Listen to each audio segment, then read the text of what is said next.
사무엘상 2장 12절에서 21절까지 제가 가지고 있는 성경 구약 410페이지입니다. 사무엘상 2장 12절에서 21절까지입니다.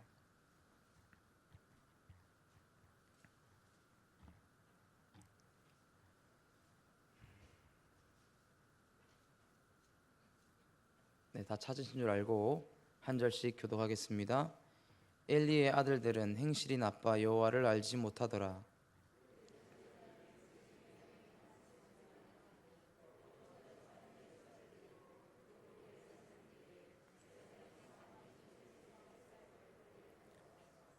그것으로 냄비에나 소대나 큰 소대나 가마에 찔러 넣어 갈고리에 걸려 나오는 것은 제사장이 자기 것으로 가지되 실로에서 그곳에 온 모든 이스라엘 사람에게 이같이 할 뿐 아니라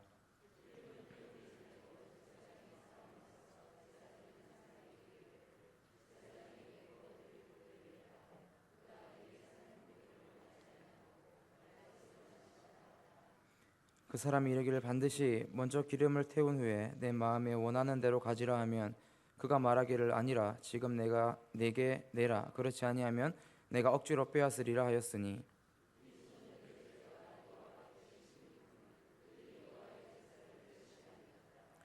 사무엘은 어렸을 때에 세마포 예봇을 입고 여호와 앞에서 섬겼더라.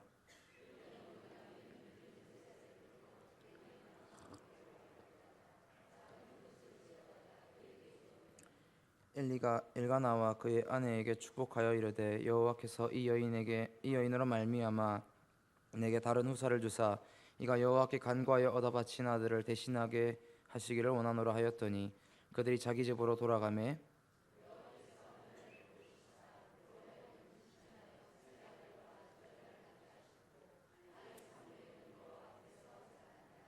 아멘.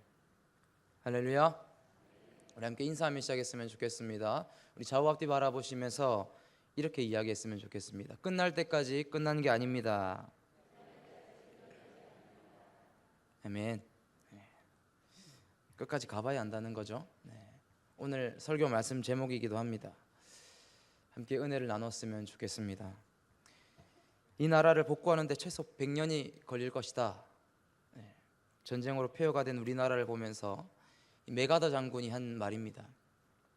전쟁으로 망한 나라, 구걸하던 나라, 국제적으로 원조받던 나라에서 이제는 경제 강대국이 됐습니다. 60년대 산업화가 시작되고 일부 건설기업들은 해외로 진출해서 외화를 벌어들이고 중동 붐도 이렇게 일으켰습니다. 정부 지원에 힘입어 크게 시작한 삼성과 현대, 또 LG, SK 이런 기업들은 지금은 글로벌 기업이 다 돼 있습니다.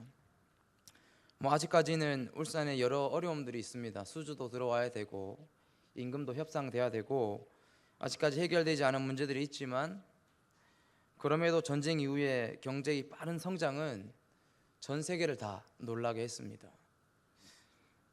저는 이것이 하나님께서 우리나라를 불쌍히 여겨주시고 또 긍휼히 여겨주신 것 결과라고 믿습니다. 경제 발달과 함께 발전해온 것이 있습니다. 바로 한국교회입니다. 한국교회에서 일어난 부흥은 기독교 역사 중에도 아주 놀라운 기적이다 라고 평가를 받고 있습니다. 그런데 90년대 이후에 교회의 성장이 멈추고 또 교회에 대한 긍정적인 평가는 이제 좀처럼 찾아보기 힘든 시대가 됐습니다. 목회자의 성 문제, 또 돈에 대한 탐욕의 문제, 교회 세습에 대한 문제, 교인들의 이기적이며 표리부동한 그 모습들이 이제 교회 성장은커녕 타 종교에 비해서 그 수가 점점 줄어들고 있습니다. 이건 통계로 조사된 보고입니다. 최윤식 박사라고 있습니다. 들어보셨는지 모르겠지만 이 박사는 미래학자입니다. 그가 이렇게 말했습니다. 2040년이 되면 한국 교회는 존립 자체가 흔들릴 수 있는 위기가 올 것이다. 이렇게 말했습니다. 아직까지 잘 실감이 안 나시죠? 우리는 멀쩡히 다 예배 잘 드리고 있고 매주마다 이렇게 예배를 잘 드리는데 무슨 위기가 온단 말인가? 그런데 조금만 생각해 보시면 됩니다. 여러분이 어리실 때, 또 국민학생이시고 또 중고등학생일 때 그때를 생각해 보시면 됩니다. 그때는 북만 치면 아이들이 다 교회로 몰려오지 않았습니까? 근데 이제는 전도지 들고 초등학교 못 들어갑니다. 그리고 아파트도 못 들어갑니다. 예전에는 교회 깃발만 꽂으면 아이들이 막 교회로 몰려 들어왔는데 이제 교회는 텅텅 비어가고 있습니다. 저희 교회는 감사하다고 해야 하는지 또 다행이라고 해야 되는지 어떻게 표현해야 될지 모르겠지만 교육부서가 다 나름대로 튼튼합니다. 근데 다른 교회만 보더라도 교회 중에 이 교육부서가 없는 교회들이 허다합니다. 대한예수교 장로회 통합 측, 우리 교단 말고 통합 측 교회는요, 교회 중에 48%의 교회가 교육부서가 없습니다. 저희 고신 같은 경우에는 2013년도에 주일학교 학생이 9만여 명으로 추정됐었는데 1년이 딱 지나고 2014년이 딱 됐을 때 8만 명으로 줄었습니다. 아마 지금은 더 줄었을지도 모르겠습니다. 제가 주일학교 할 때만 해도 아이들이 막 이렇게 넘쳐났습니다. 근데 요즘 교회는 사람이 별로 없죠. 교회 학교가 부흥하고 있어요. 아이들이 변했어요. 설교가 재밌어요. 친구들이 매일 교회 가고 싶어 해요. 우리 반 아이들이 점점 많아져요. 최근에 이런 말들 들어보신 적 있습니까? 아마 없으실 겁니다. 개인적으로 이런 이야기를 들을 수 있는 날이 다시 오기를 기대하지만 우리에게 놓은 현실은 그와는 전혀 다르다는 것이 우리 모두가 실감하고 있는 이야기일 것입니다. 여러분, 1년에 교회가 몇 개나 문을 닫겠습니까? 1년에요. 그런 거 생각 안 해보셨죠? 통계가 있는데요, 1년에 3,000개가 교회 문을 닫습니다. 3,000개가. 1년을 10달로 치면 10달로 쳐서 계산해도 한 달에 300개가 교회 문을 닫는 거죠. 그럼 하루에는요? 하루에는 10개씩 교회 문이 닫히는 겁니다. 제가 너무 부정적인 이야기 했으니까 이제 긍정적인 이야기도 한번 해보겠습니다. 이제 교회 문을 닫는 교회들이 이렇게 점점 많아지는데 그럼 또 새롭게 교회 문을 열고 개척하는 교회가 있겠죠.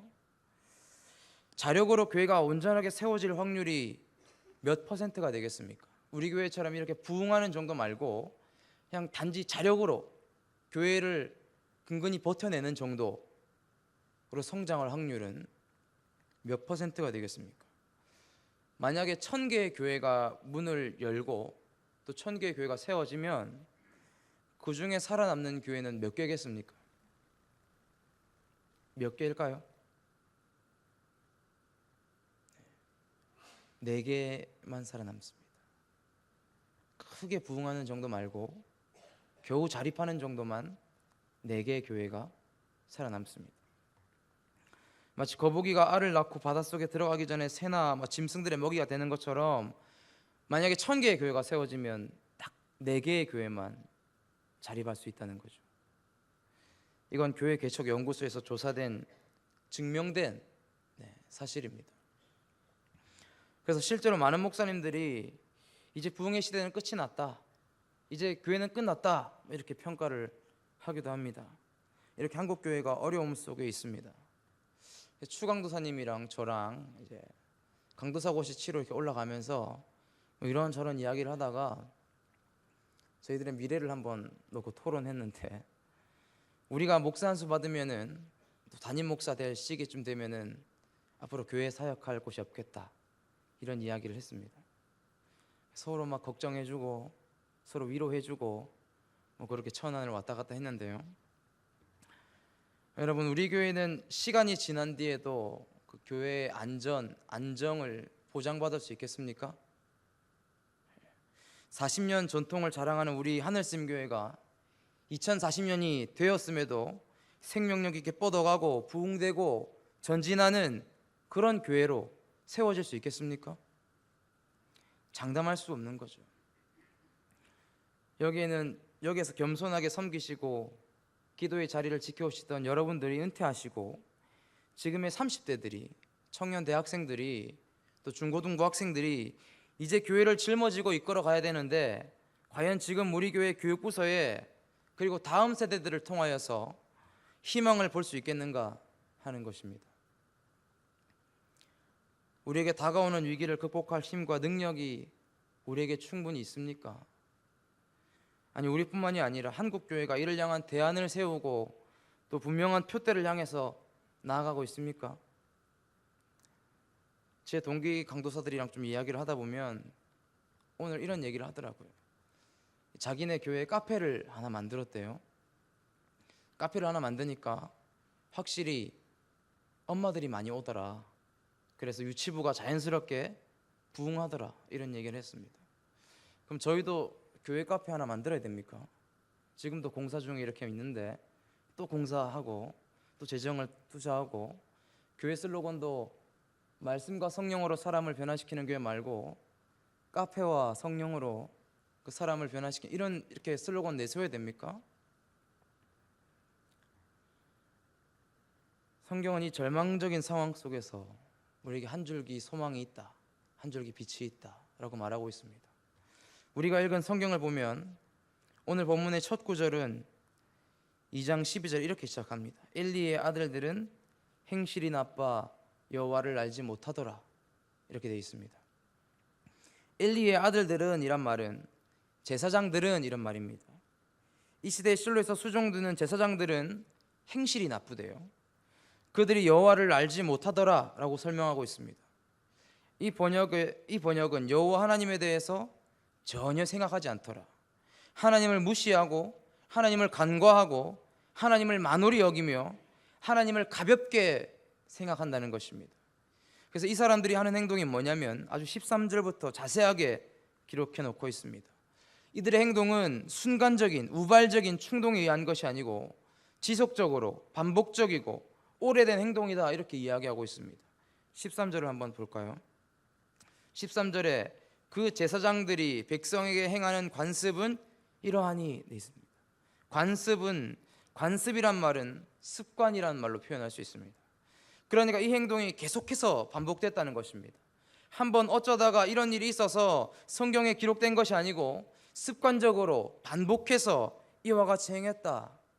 이 사람들이 행한 일이 뭐냐면 백성들이 제사를 드리기 위해서 실로에 양이나 소나 염소들을 가지고 옵니다. 그래서 하나님의 말씀에 따라서 레위기 말씀에 따라서 어떤 것들은 번제로 드립니다. 그러면 이 짐승의 전부를 태워서 다 하나님 앞에 드립니다. 화목제를 드리면 일부는 백성들에게 또 다른 일부는 제사장들에게 주어지게 되어 있습니다. 그 제사에 따라서 일부의 몫이 이 제사장들에게 주어지게 되어 있는 거죠. 그런데 이 사람들이 하나님의 말씀에 따라서 제사를 드리지 않을 뿐 아니라 자기의 몫으로 주어져 있는 것에 만족하지 않고 하나님 앞에 태워드려야 될 것까지도 자기들이 다 가져가서 먹는 것입니다. 거기에도 보면은 다 부위가 있지 않습니까? 부위, 등심이 있고 안심이 있고 뒷다리살이 있고 고기에 따라서 다 부위가 다른데, 근데 이 사람들이 자기가 좋아하는 부위가 있는데 그걸 건져 먹고 싶은 거예요. 사실 그것을 태워드려야 됨에도 불구하고 그걸 자기가 먹고 싶으니까 나는 등심 좋아하니까 등심 가져오고 뒷다리는 맛이 없으니까 제단에 태워라, 뭐 이런 식으로 한다는 것이죠. 근데 그거라도 태워드리면 되는데 그것마저도 다 가져가고 내장이나 먹지 못하는 것만 이렇게 하나님께 딱 드리는 것입니다. 제단에 드리는 이 음식은 제사장들만 먹는 게 아니고 레위인들과 나눠 먹고 백성들과 나눠 먹는 것입니다. 근데 이 홈리와 비느하스는 이 고기들을 다 가져다가 자기들끼리만 먹는 것입니다. 그렇게 하면서 이 사람들이 하나님 앞에서 드려지는 제사를 자신의 욕심을 채우는 도구로 사용하고 있는 것입니다. 백성들의 죄를 속하기 위해서 하나님께 드려져야 하는 이 희생을 제물을 가지고 하나님 앞에 드리는 것이 아니라 자기의 욕심과 자기의 식욕과 자기의 탐심을 채우는 도구로 이 제사를 사용한다는 것입니다. 그러니까 성경이 17절에 뭐라고 평가하냐면 함께 읽어보겠습니다. 17절입니다. 시작.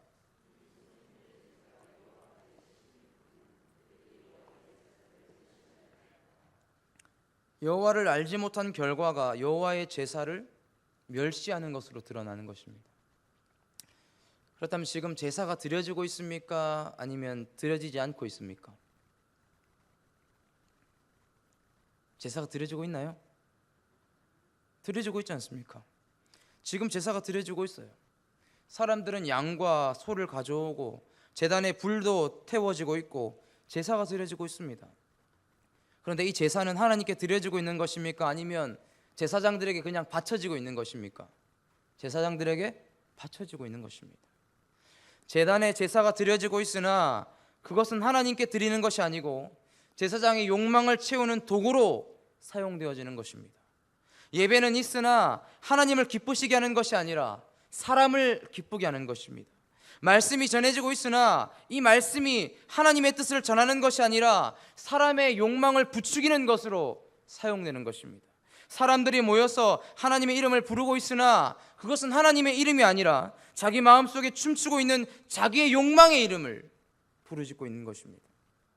사람들이 모여서 하나님 앞에 엎드리고 하나님 앞에서 춤추고 하나님을 노래하고 부르짖으나 그들이 부르짖고 구하고 있는 것은, 그들이 이루기를 원하는 것은 하나님의 뜻이 아니라 자기 마음속에 이글이글 불타고 있는 자기 욕망입니다.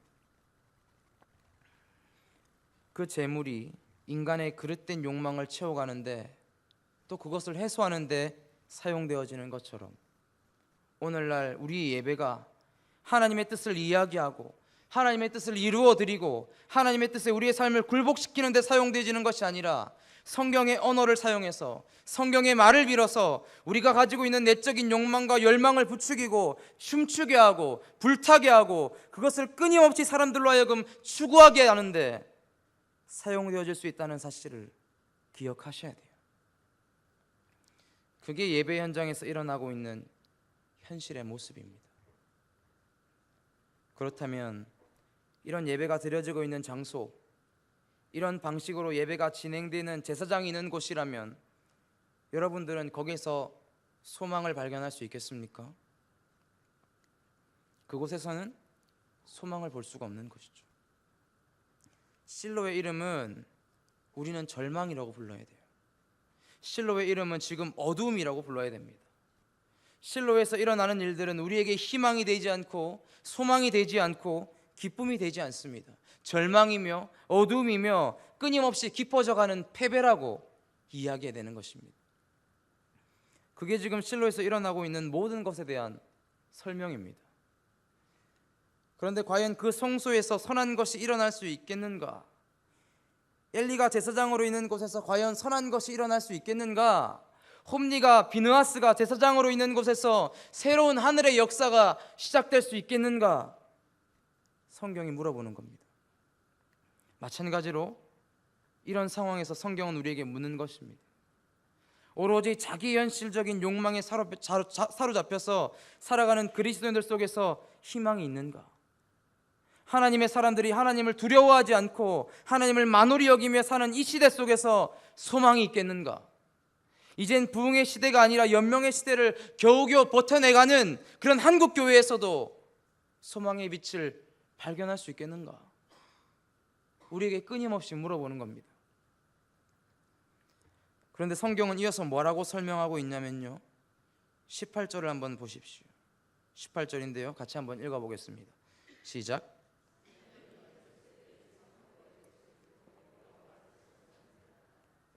아멘.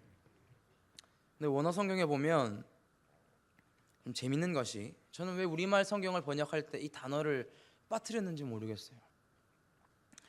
근데 사실은 여기 아주 중요한 단어가 지금 빠져 있는데 18절을 시작할 때 원어 성경은 접속사로 시작하고 있습니다. 그러니까 18절 앞에 사무엘은 어렸을 때에 세마포 예봇을 입고 여호와를 섬겼더라 라는 문장 앞에 접속사가 있는 겁니다. 그러나 엘리의 아들들의 이야기를 쭉 이렇게 나열하면서 성경은 어둡고 절망적인 상황을 말하고 난 뒤에 그리고는 그러나 이렇게 시작합니다. 이 소년들은 여호와의 제사를 멸시하고 제사를 더럽혔습니다. 그러나 사무엘은 어렸을 때에 여호와를 섬겼더라. 그러면서 어떤 이야기를 하느냐면 엘가나와 그의 가족들이 실로에 와서 하나님 앞에 제사를 드리는 이야기로 기록되어 있습니다. 엘리 제사장이 그 가족을 보면서 기쁨으로 축복하는 내용을 기록합니다. 엘리 제사장이 축복한 것에 대해서 하나님이 들어 응답하여서 그 가정에 어린 생명을 이렇게 더하여 주신 것들이 기록됩니다. 그럼 성경이 마지막으로 뭐라고 말하냐면 21절인데요. 같이 한번 읽어보겠습니다. 21절입니다. 시작.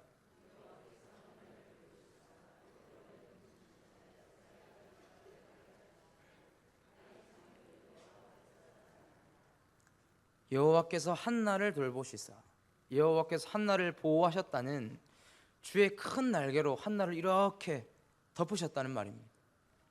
칠흑같이 어두움이 지배하는 땅에 한나가 있는데 그 여인을 하나님께서 은혜의 그늘로 덮어주셨다는 것이죠. 그뿐 아니라 아이 사무엘을 여호와 앞에서 자라게 하셨습니다. 여호와 앞에서 자라니라, 이 말을 바꿔서 말하면 여호와께서 그와 함께 계셔서 라는 구절로 설명할 수 있습니다. 사무엘은 여호와 임재 안에서 자랐습니다. 그런데 이 이야기는 어디서 일어나냐면 동일한 장소 실로에서 일어납니다. 실로에서. 우리가 앞서 살펴보았던 18절 이전에 절망이 가득하고 소망을 발견할 수 없고 여호와를 멸시하는 그 실로의 상황을 우리는 봤습니다. 그런데 하나님은 기록하시기를, 그러나 하나님은 그곳에서 한나를 보호하셨고 하나님께서 그곳에 계심으로 그 아이 사무엘은 하나님의 임재 안에서 사무엘과 함께 하셨다라고 말하고 있는 것이죠. 그러니까 실로라고 하는 것은 아주 이중적인 성격을 가지고 있는 겁니다. 실로는 하나님이 계시지 않는 곳이며 동시에 하나님이 계신 곳입니다. 실로는 하나님이 보호하심이 떠난 곳이며 동시에 하나님이 보호하시는 곳입니다. 실로는 더 이상 하나님의 음성이 없는 곳이며 동시에 하나님의 말씀이 지속적으로 임하는 곳입니다. 그곳이 실로예요. 그런데 사람들은 어두운 측면만 봅니다. 실로에는 더 이상 소망이 없어. 대사장들은 하나님을 알지 못해. 그래서 하나님의 음성이 들리지 않아. 아무리 우리가 제사를 드려도 하나님께서 우리에게 말씀하시는 그 음성을 들을 수 없어. 그래서 우리는 패배할 수밖에 없고, 그래서 우리는 절망할 수밖에 없고, 그래서 우리는 쓰러질 수밖에 없어. 그래서 우리는 끝났어. 모두가 그렇게 말할 때에 성경은 끝날 때까지 끝난 게 아니다 라고 말하는 것입니다. 우리가 끝이다 라고 말하는 그 순간에도 하나님은 여전히 신실하게 역사하십니다. 한번 보세요. 한쪽 구석에서는 하나님의 보호하심이 있고 하나님이 함께 하시는 사람이 있습니다. 이제 새롭게 하나님 역사를 써갈 사람을 하나님이 준비하고 계신다라는 사실입니다. 바로 그 실로에서요. 절망 가운데서도 하나님은 준비하고 계십니다. 어둠 속에서도 하나님은 빛으로 임하십니다. 인간적인 눈으로 보자면 100% 절망의 상황이죠. 그렇지만 성경은 그런 절망적인 상황에도 하나님은 당신의 일하심을 멈추지 않습니다. 아무도 주목하지 않는 곳에서, 아무도 기대하지 않는 곳에서 말씀을 전하는 목회자들이 신뢰를 잃고 우리의 실수와 실패 때문에 기독교가 사회적으로 비난을 받고 있어도 하나님께서는 아랑곳하지 않고 묵묵히 사람을 세우시는 일을 하십니다. 여러분, 그런 은혜를 기대하지 않습니까? 그런 은혜를 사모하지 않습니까? 정치적으로, 경제적으로, 종교적으로 어려운 이 시대 속에서 하나님께서 한 사람을 준비시키는데 그 한 사람을 세우시는 것이 하늘샘 교회라면, 오늘도 많은 분들이 수요기도에 나오셨는데 이 중에 하나님의 사람들이 세워진다면, 성경대학을 듣고 있는 사람 중에 하나님께서 이 시대를 위해 준비하고 있는 사람이 있다면, 목장 모임에서 하나님께서 이 시대 대안으로 세우시는 사람들이 있다면, 교육부서에서 믿음의 바통을 이어받을 다음 세대가 불일 듯 우리 교회에서 세워진다면요. 사랑하는 성도 여러분, 어떠한 절망 속에도, 어떠한 어려움 속에도 사람들이 한국교회는 더 이상 소망이 없어 말하는 그 상황에서도 하나님의 보호하심이 있고 하나님의 함께하심이 있으면 꺼져가는 부흥의 불씨 가운데 회복과 부흥의 역사가 다시 시작될 줄로 믿습니다. 그 빛이 우리 하늘샘 교회에 비춰지기만 한다면, 그 영광의 비단으로 우리 교회가 인도되어지기만 한다면 우리는 빛의 자녀로 설 수 있는 겁니다. 승리하는 삶은 세상이 무슨 말을 하든지 하나님의 인정을 받게 돼 있습니다. 승리하는 사람은 이 세상을 살면서 하나님의 손길과 하나님의 숨결을 삶 가운데 누리면서 그분과 함께 삽니다. 마치 사무엘처럼요.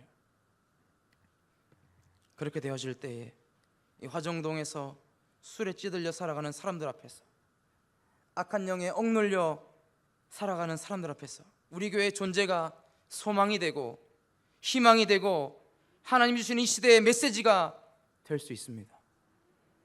그것이 하나님께서 우리 교회에게 주시는 메시지인 거예요. 이 시대의 대안이 되는 교회, 수많은 난제 속에 해답을 찾는 교회, 해답이 되어지는 교회, 그런 교회 되어지기를 주의 이름으로 부탁드립니다. 하늘샘 교회에서 사역하는 한 사람으로서 바라고 또 보고 싶은 것이 있습니다. 우리 아이들이 하나님의 임재 속에서 자라가며 하나님과 함께하는 사람들이 세워져가는 일들을 보고 싶습니다. 우리 아이들이 희망의 싹을 틔워가는 것을 믿음으로 보고 싶습니다.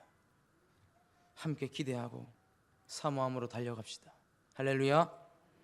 우리 같이 찬양하며 나아갔으면 좋겠는데요, 우리 찬양팀 나오시고 우리 오늘 눈물로 찬양하시면서